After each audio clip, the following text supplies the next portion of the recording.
இன்றைக்கி நம்ம பார்க்க போகிற ரெசிபி கலக்கலான முட்டை தோசை எப்படி செய்யறதுன்னு பார்க்க போகிறோம். முட்டை தோசை செய்ய தேவையான பொருட்கள் நான் வந்து இன்றைக்கி 3 முட்டை எடுத்திருக்கேன். நல்ல ஒரு 2 பேர் சாப்பிடக்கூடிய அளவு மாவு எடுத்திருக்கேன்.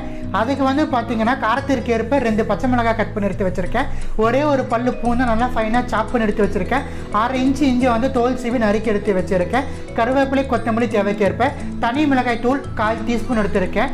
Pepper powder black pepper powder மிளகுத்தூள் வந்து 1 டீஸ்பூன் போல் எடுத்து வச்சுருக்கேன். உப்பு தேவைக்கேற்ப எண்ணெய் தேவைக்கேற்ப வெங்காயம் வந்து நல்லா ஒரு வெங்காயத்தை பொடியாக நறுக்கி எடுத்து வச்சுருக்கேன். வாங்க நம்ம இப்போ ப்ரொசீஜர் பார்க்கலாம். ஸோ பாருங்கள், ஒரு சின்னதாக கிண்ணம் எடுத்து வச்சுருக்கேன். இதில் வந்து நம்ம எடுத்த 3 முட்டையை வந்து 1 by 1 வந்து நம்ம உடச்சி ஆட் பண்ணிக்கலாம். ஃபஸ்ட்டு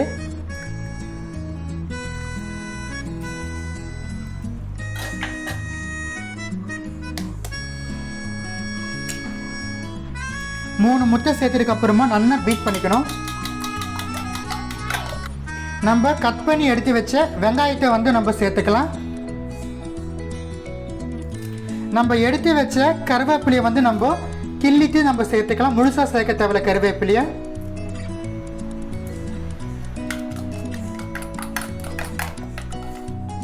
கொத்தமல்லி சேர்த்துக்கலாம்.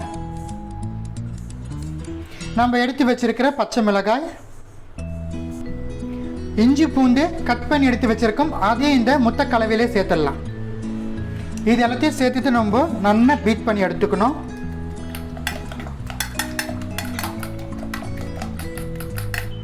நம்ம எடுத்திருக்கிற பிளாக் பெப்பர் பவுடர் சேர்த்துக்கிட்டு நல்லா நம்ம பீட் பண்ணி எடுத்துடலாம்.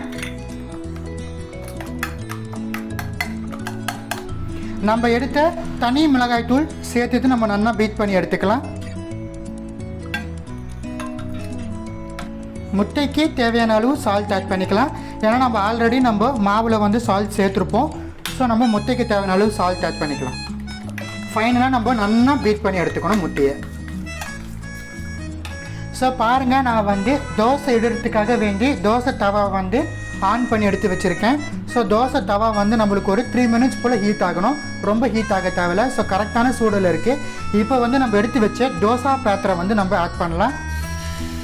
இது போல் இடும் போது நம்மளுக்கு சவுண்டு வரணும். ஸோ இது வந்து நம்ம தோசையை வந்து இட்டுடலாம். தோசை இட்டதுக்கப்புறமா நம்ம ரெடி பண்ணி எடுத்து வச்சுருக்கிற முட்டை கலவையிலேருந்து நம்ம தேவையான முட்டையை நம்ம ஆட் பண்ணிக்கலாம்.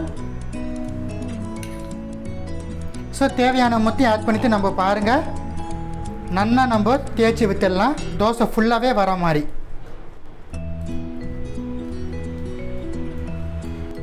ஸோ முட்டையை நம்ம ஊற்றுனதுக்கப்புறமா இப்போ நம்ம சுற்றுற எண்ணெய் ஆட் பண்ணிக்கலாம்.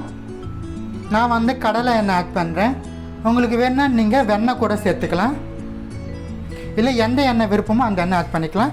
ஸோ இவ்வளோ நேரம் வந்து நான் ப்ராசஸை வந்து மீடியம் ஃப்ளேமில் தான் வச்சுட்டு இருந்தேன். இப்போ நம்ம ஹை ஃப்ளேமில் வைக்கலாம்.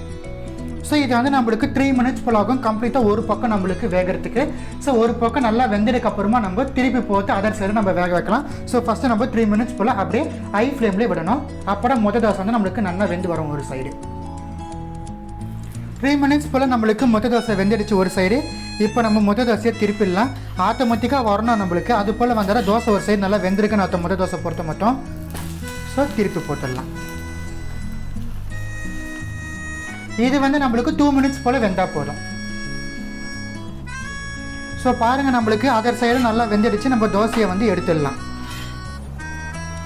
நம்ம இதே போல் இன்னொரு தோசையை நம்ம போடலாம். தோசை இட்டதுக்கப்புறமா நம்ம எடுத்து ரெடி பண்ணி எடுத்து வச்சுக்கிற முட்டை கலவையை ஆட் பண்ணிக்கலாம். மிதமான தீயில் வச்சுட்டு நல்லா எல்லா பக்கமும் கலந்து விட்டுடலாம். தோசை பக்கம் எல்லா பக்கமும் சேர்றது போல் நம்ம கலந்து விடணும். சுற்றுற நம்ம எண்ணெய் விட்டுக்கலாம். ஸோ ஃபஸ்ட்டு தோசை செஞ்சுட்டு போல் இந்த தோசையை நம்ம 3 minutes போல் வேக வச்சு எடுத்துடலாம். தோசை நம்மளுக்கு ஒரு பக்கம் நல்லா வெந்துடுச்சு. நம்ம இன்னொரு பக்கமும் திருப்பி போட்டுடலாம். நல்லா 2 நிமிஷம் போல் தோசை வேகத்தை வந்து நம்ம எடுத்துடலாம். தோசை வெந்துடுச்சு, நம்ம எடுத்துடலாம். இதே போல் நம்ம எல்லா தோசையும் சுற்றி எடுத்துடலாம்.